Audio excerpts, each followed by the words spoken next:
Are you feeling the shift? It's a full moon in Gemini on the same day that Mercury goes direct. Finally, a moment of clarity. I'm Megan Mermaid. I'm the head mistress of Mermaid Mystery School, as well as the author of Mermaid Mindset Makeover and the Mermaid Empowerment Oracle deck. I'm here to give you the energy update for the full moon in Gemini, and this information is relevant between December 15th and December 29th before we have that next new moon.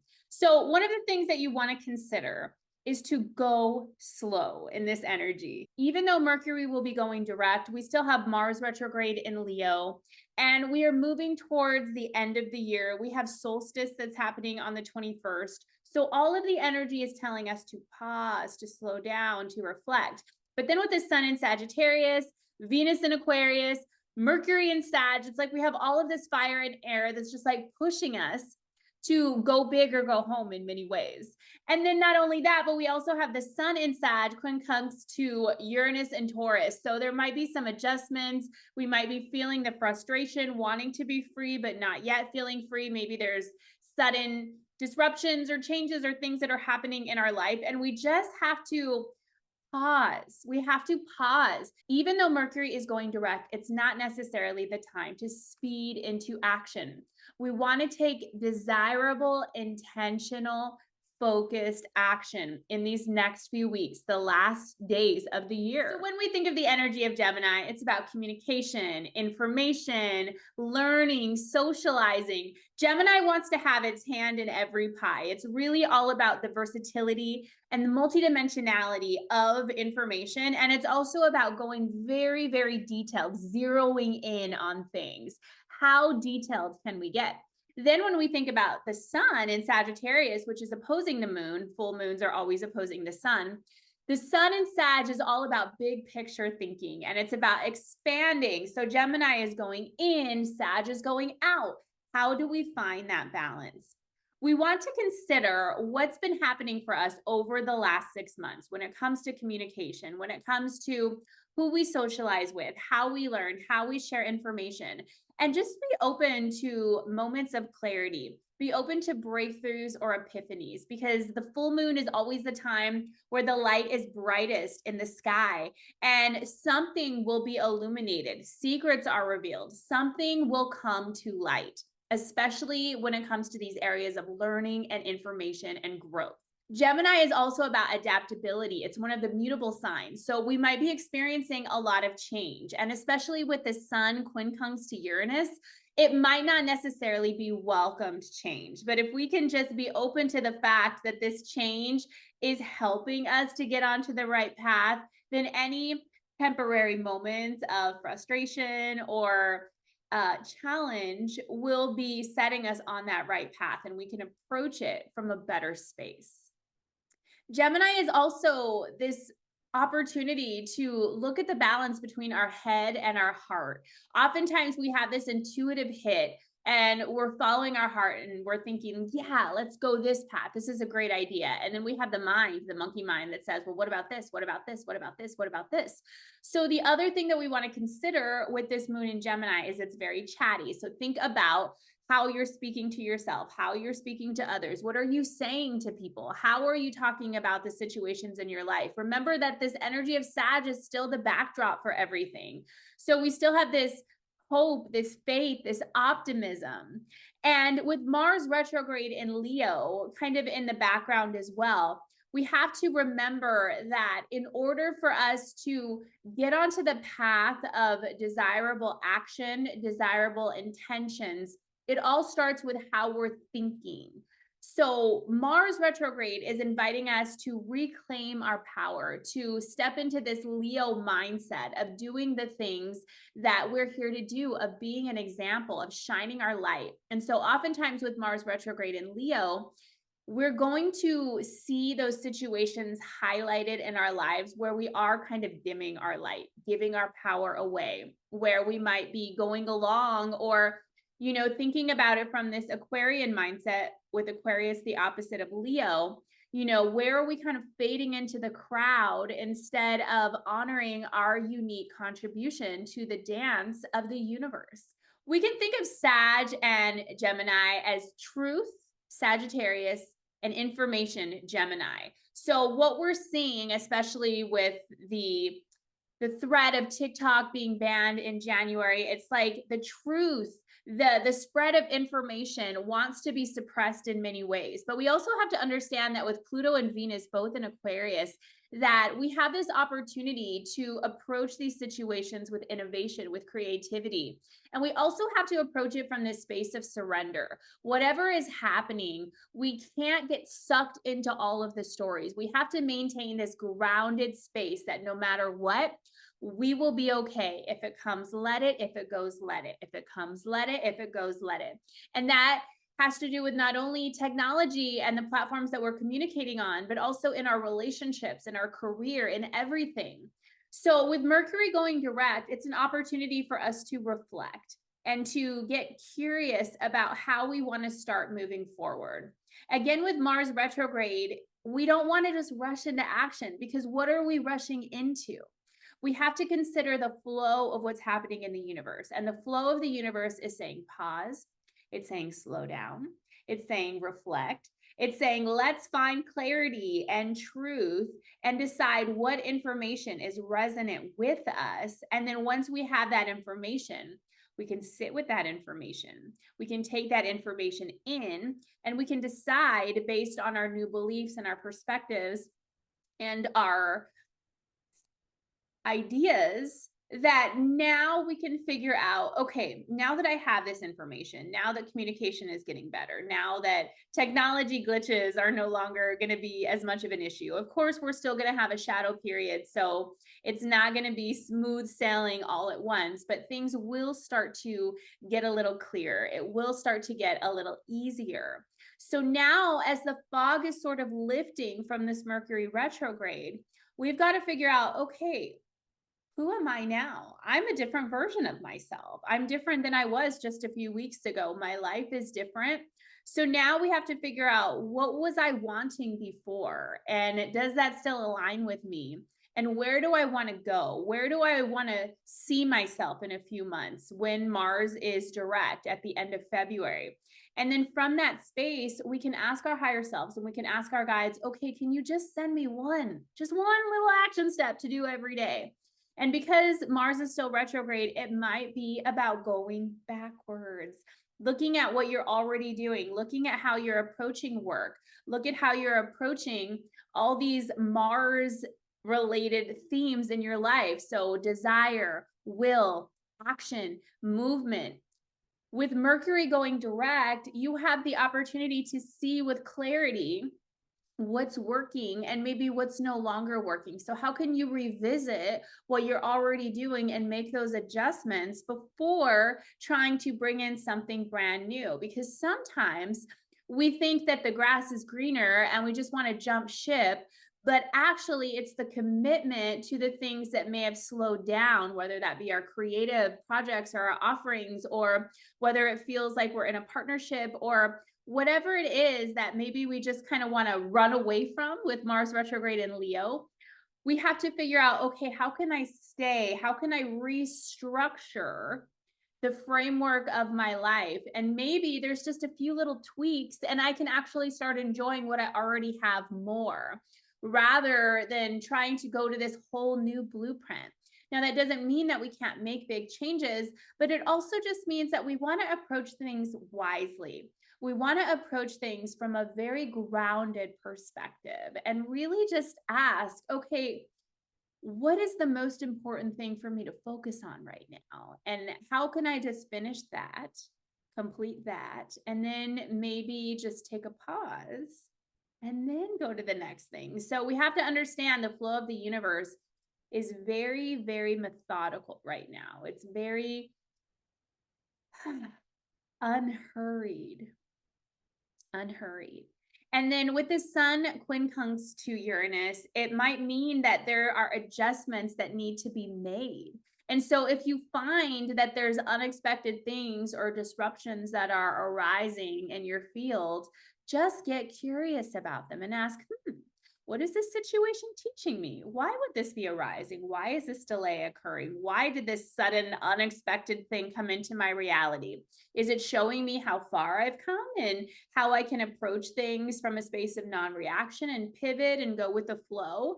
Or is it showing me those spaces where there's a little bit of resistance, where when this happens or when I get kind of taken off of my path or my plan, that's when the wall comes up.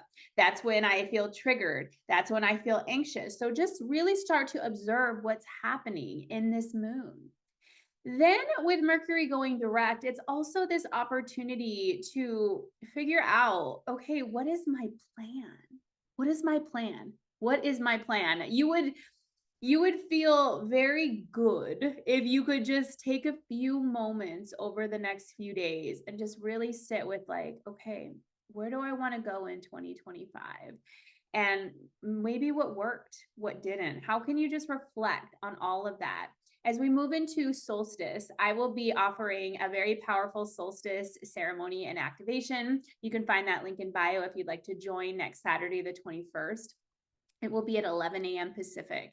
And the solstice is a time where there is more darkness than light, at least in the Western hemisphere. It's the time of winter. And so there's a lot of energy of us going within. And a lot of the action, especially with Mars being retrograde, it's action of contemplation, it's action of meditation, it's action of breath, it's action of silence.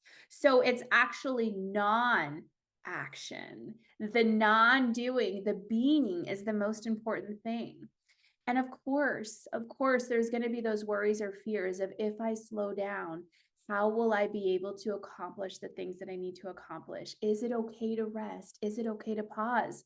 There's that part of us that might feel guilty if we're not constantly producing. But that's why we have to get curious about those fears or worries or the stress.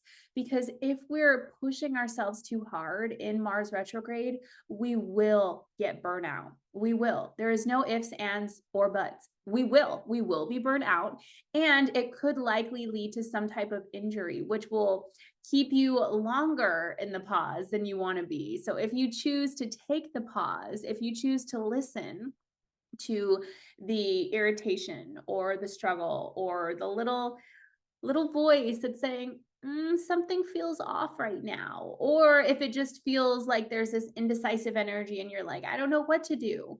How can you just let yourself do nothing? Do nothing. Breathing is the one thing that will get you back into your body and remember, okay, like, it's okay to pause. It's okay to go slow. The world is not going to fall apart if I don't get everything done today. I choose to rest. Make that decision to rest and to go slow. That's going to save you from having to revisit and go over actions again because of the hurry and the rush and going in a direction that actually is no longer for you. So this moon is really telling us to embrace change. It's to trust in the unseen and to balance this focus and clarity. Really figuring out, okay, where am I still unsure? What do I need to focus on? And where can I open the space for these aha moments and epiphanies to come through? So let's get into the cards and see what messages we have for this full moon energy. From my deck, the Mermaid Empowerment Oracle, we have, jumped out, bliss. And the Mermaid Empowerment for bliss is I embody the bliss of my soul's true purpose. So maybe figure out, what is my bliss? What is that thing that I love doing? That when I just get into that flow, then, the unproductive thoughts go away. I'm just in my vibe. I'm in my rhythm. And if you don't know what that is yet, then maybe this is your opportunity to reflect on how you can be open to how to receive that download of where your bliss is leading you. Okay. And remember, bliss doesn't mean that you're not going to have those feelings of discomfort. It means that you're able to navigate them. And even if there are highs and lows, there's just this base level of peace and presence because you're doing the thing that you came here to do, your mission, your purpose in life. We also have self-mastery, and the Mermaid Empowerment for self-mastery is I am the master of my mindset. So Gemini is ruled by Mercury. Mercury is the mind. And so this is really an opportunity over these next few weeks to get clear about what we're thinking and how, when we notice ourselves in an unproductive thought, how we can shift back to love and out of fear. We also have synchronicity. The mermaid empowerment for synchronicity is every sign that I see brings more signs to me. So I'm feeling that even if we're not seeing the results just yet, or even if we have some unexpected setbacks, notice those signs. Pay attention and know it's your spirit guides that are connecting with you and reminding you you are on the right path, that good things are on the way. From the tarot, we have the Eight of Wands, which is really interesting. So I feel like there might be a lot of things that are happening at once. Maybe there's a lot of tasks that you need to complete, or a lot of projects, or just a lot on your plate. And so with this Eight of Wands energy, I'm going to pull one more card of how we can handle that. Three of Swords. I see what this is. I feel like there's still grief here. There's still emotions to process, but because we have so many personal planets in air or fire, you know, I'm mostly air and fire, so I would know this. We might just be trying to keep ourselves busy so we don't have to feel the pain. But that is not going to work. Eventually, the pain will catch up to us. So we have this Hermit card. And that's interesting because Gemini is generally a very social sign, but I'm feeling like, you know, we really have to offer ourselves the time and space to connect with our higher self, with our spirit guides, and be silent so that we can hear what wants to come through.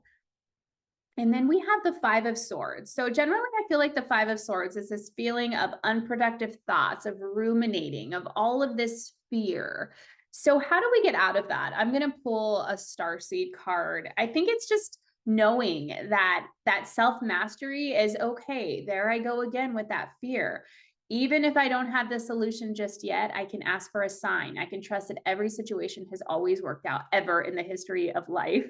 And then we have fall into my arms, surrender, holding the opposites, extreme of life.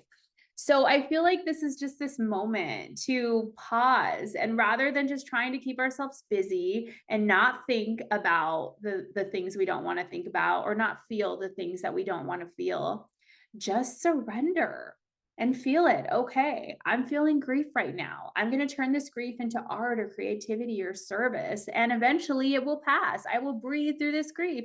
Oh my God, it feels like 1,000 stinging swords are hitting me all at once. Okay, how can I observe that and nurture and love myself through this experience, a temporary experience?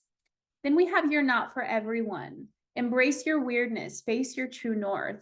So again, we're now still in Pluto and Aquarius, but we haven't even really seen the full illumination of Pluto and Aquarius because it happened right when all these retrogrades were happening. So again, I think that we just still need to keep tweaking those parts of us that are conforming in some way, that are dimming our light, that are hiding out, that are trying to be for everyone when you're supposed to be your own brand of weird and magic. And that's how you're going to get connected to the right people.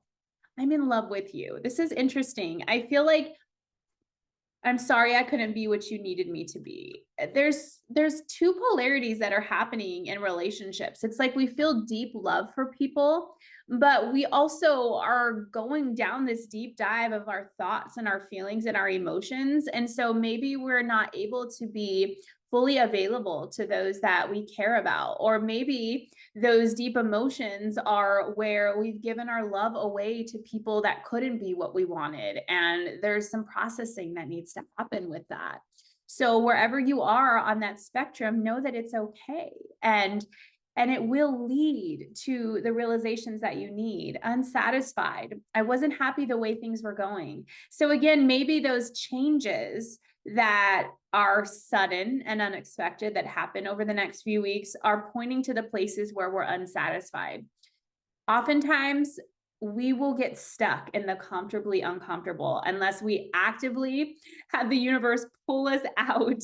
And so look at those moments of frustration and pivoting and change and unexpected surprises.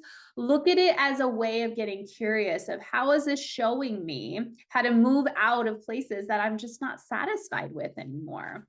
And then we have Chaser. I don't want to chase anymore. So I feel like this Mercury retrograde is just reflecting on where we've been chasing after things that aren't for us, chasing after people that can't be what we need them to be.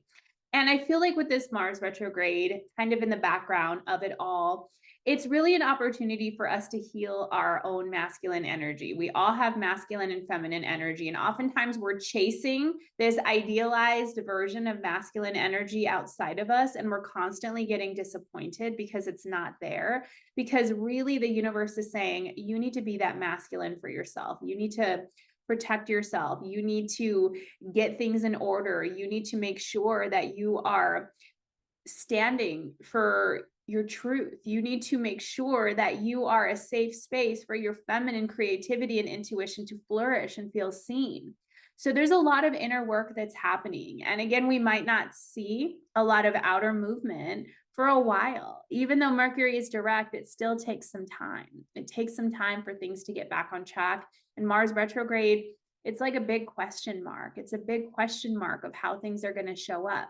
So all we can do is take it one step at a time, one thought at a time, and be super kind to ourselves and others in the process. I love you so much. I am offering $44 off of pre-recorded Galactic Channeled readings for a limited time. So this is a wonderful offering to connect with your star family and receive the guidance and the support that you deserve.